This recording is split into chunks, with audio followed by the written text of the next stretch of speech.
Noho ny fitarainana sy ny antsoavo nataon'ny mponina manodidina ny fitrandrahana ataon'ny QMM ao Tolagnaro mikasika ny fahaloton'ny rano fampiasa sy ny fiveloman'izy ireo, nanolotra famatsim-bola mitetina 30 tapitrisa dolara fanampiny ny Rio Tinto QMM.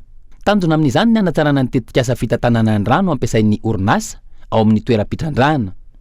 Apetraka raha ny loharanom-baovao azo ny pakiady vaovao, mifanaraka amin'ireo didy mampitsipika manan-kery sy ny fanomezan-danja manokana ny fiarovana ny tontolo iainana ary ny fiantohana ny kalitaon'ny rano ifanaraka amin'ny fenitra takina. Raha ny fanazavana teknika, mampiasa asida ara-boajanahary pH na potentiel hydrogène 3 hatramin'ny 5 ny orinasa araky ny toetry ny tany mando ao mandena. Eo anelanelan'ny 4 hatramin'ny 9 nefa ny fenitra takin'ny lalàna momba izany. Antony tsy maintsy hirosona amin'ny tetikasa RRR.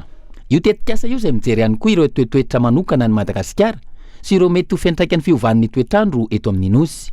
Isan'izany ny fisian'ny rotsakorana be amin'ny alalan'ny fanaraha-maso akaiky ireo toeram-pitsirian-drano eo anivon'ny toeram-pitrandrahana.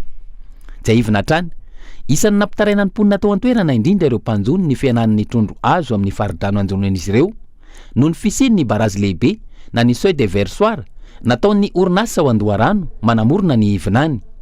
Ny volana Martsa 2024 ihany koa no efa natomboka ny fidinana ifotony nataon'ireo tompon'andraikitra isany ao Tolagnaro manoloana ny fahaloton'ny rano fisotro madio anjonoan'ireo mponina manodidina.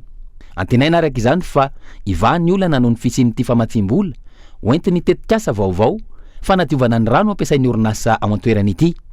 Andrasana ny mety fiovan'ny toetra rà.